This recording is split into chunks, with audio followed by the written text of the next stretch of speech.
তার গায়ে রঙের জন্য বরাবরই তাকে যা নয় তাই শোনাতো তার বন্ধুরা।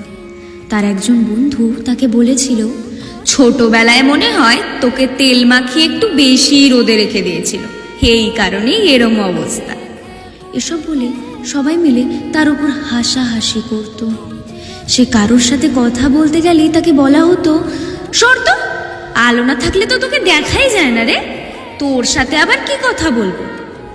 অনেক অপমান সহ্য করেও সে কোনো দিন কাউকে কিচ্ছু বলেনি। তার যাকে পছন্দ ছিল সেও তাকে অপমান করে বলেছিল, যা যা যা গিয়ে ফেয়ার অ্যান্ড লাভলি মাখ, তাতে যদি তোর মুখটা একটু দেখা যায়। একটা কথা মাথায় রেখো, তুমি আসল, তুমি অনন্য, তুমি সূক্ষ্ম। আত্মবিশ্বাস আর সব প্রেমের সাথে তোমার অপূর্ণতাগুলোকে আলিঙ্গন করো। তোমার